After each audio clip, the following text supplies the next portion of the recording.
Ruud van Nistelrooy, the box predator, the finishing artist. 150 goals and 219 appearances over 5 seasons, he absolutely is a Manchester United legend. Yet despite his prolific goal scoring, he only secured a single Premier League title. But what if his greatest impact at United is yet to come? Now he's returning to the club. Could he achieve glory and help coach United back to the top? From a ruthless striker to maybe a tactical mastermind. This is Ruud's journey. 95 league goals in 150 league games for United, 46 in 68 at Madrid, and a sensational 62 in 88 in European games. But the numbers only tell part of the story. Known as a ruthless predator who only cared about scoring goals, few would have predicted his next move. In 2013, fresh from retirement, Ruud took his first steps into coaching by taking an intern role with PSV's under-17s. This allowed Ruud to show a side of himself that people were just not used to seeing. When I was a striker, I was not the person I actually am. I was so selfish and only focused on making goals. As a coach, I have to work together and see the bigger picture.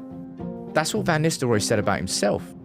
A year later in 2014, Ruud was drafted in by Gus Hiddink to join the Dutch national team as they began the campaign to qualify for Euro 2016. And that gave him his first chance to work with senior players in high-stakes games. But not every step on the journey would be smooth sailing. The Netherlands failed to qualify for Euro 2016, and Ruud gained valuable experience. He returned to PSV in 2016 to once again work with the youth teams, and he did work with the under-17s and 19s. In 2018, Mark van Bommel was promoted from under-19s manager to first-team manager, and Ruud took over. This gave him the chance to shape the next generation of talent and prepare them for the rigors of top-level football.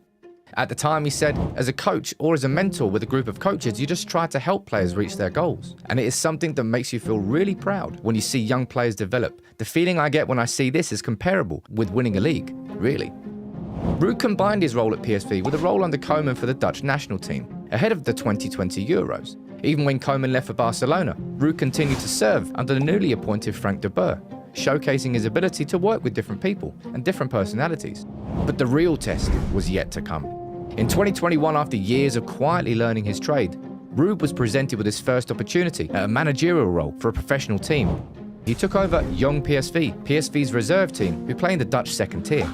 He made this his sole focus and stepped away from his role with the national team. He was in the role for a season and kept them in the league. This was seen as an achievement, given that the team was largely made up of under-21s players. But what did Ruud himself think of this experience? Suddenly, you are facing men, tough teams in full stadiums, hostile home crowds, and having to defend in a low block. You have to find ways to win games, even if you're not the better team. These are fantastic experiences for young players, but also for me as a coach. You know, what is necessary in any given game to get the result? Is it a low block and counter-attacks? Is it high pressing or having the ball and playing in smaller spaces in the final third?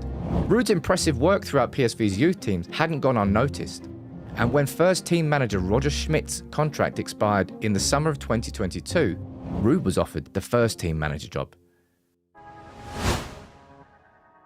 Becoming PSV manager was a significant step up. Ruud had a short but successful time as PSV boss. Under his leadership, they won the Johan Cruyff Shield and the KNVB Cup, which are basically the Dutch Community Shield and the FA Cup.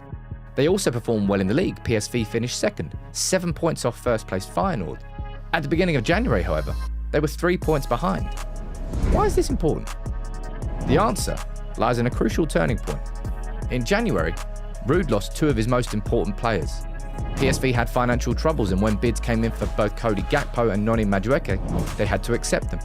Ruud had to replace these key players with players that he coached in the youth team, Johan Bakayoko, and a very young Xavi Simons, who he had convinced to join the club on a free transfer during the previous summer. Speaking about the signing of Xavi Simons, Van Nistelrooy said, "I made a presentation about his qualities and the things, in my opinion, he could improve.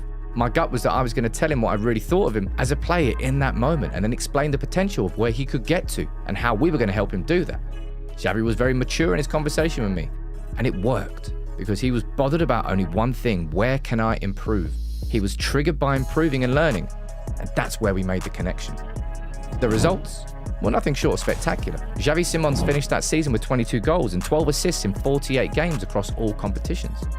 His 19 league goals meant that he finished as the joint top scorer in the Eredivisie. Ruud navigated the team through a challenging period. His ability to adapt and find solutions during tough games was a testament to his managerial acumen.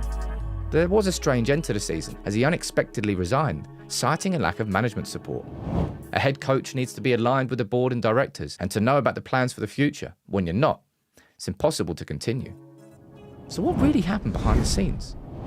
It was reported that the players were unhappy with his coaching and tactics, and Ruud himself left, citing that lack of support from above. But scenes like this and the performances on the pitch don't suggest a tense relationship with the players, and neither do quotes like this from Ruud himself. As a player, the most important thing I took from working with Sir Bobby Robson and Sir Alex Ferguson was their relationships with the individual. It's not a football player, it's a person. When you reach that connection, you get the best out of people, and from there, you can help them build their careers. I never let that thought go out of my mind. So what was the real reason for his departure? Honestly, there's never been any real clarity over why he would leave with only one match left of the season. Although it could be possible that after the departures of Gakpo and Madueke in January, Ruud became slightly more pragmatic and the players didn't like it.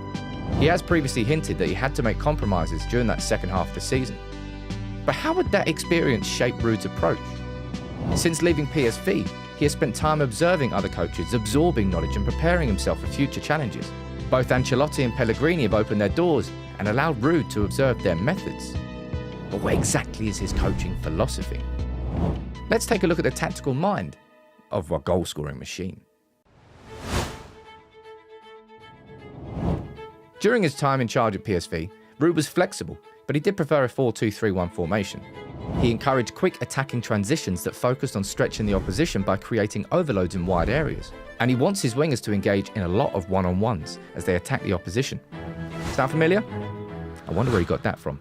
Speaking about exactly that, Ruud said, "I love the game and I love a certain way of playing. At United, Sir Alex was always pushing us forward. Look forward, play forward, get crosses in, shoot on target. And as a player, I loved the way that made me feel. I wanted to play like that. And I want to transmit that same feeling to my players." But despite the penchant for fast, direct wing play, Ruud's approach wasn't just about speed. He also emphasizes maintaining control of the game through possession. In order to do this, he relied heavily on picking players with the right profiles in key positions. Technically excellent players like Joey Veerman or Ibrahim Sangare were crucial in the midfield. Not only were they technically excellent, but they also possessed intelligence, and that allowed them to understand their roles in Ruud's system. Out of possession, Van Nistelrooy's PSV mostly used a 4-4-2 mid-block. This compact shape allowed them to control opposition by forcing them out to wide areas and minimise the central threats. How does this compare to United's current style?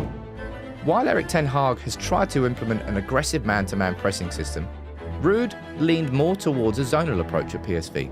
He focused on cutting passing lanes as a team, aiming to intercept the ball rather than win tackles. Yet don't mistake this for a passive approach. Ruud's team pressed aggressively at times and used the ball entering certain wide zones as a trigger for coordinated pressing actions. And the overall picture of Ruud's tactical approach is the result of this was a balanced approach that looked to combine the best of both worlds, fast attacks from wide and controlled, intelligent possession football. Ruud's tactics at PSV showcased an ability to blend that dynamism with defensive solidity. But the big question still remains. What does this all mean for Manchester United? As Ruud steps into a coaching role under Erik ten Hag at United, fans have every reason to be excited.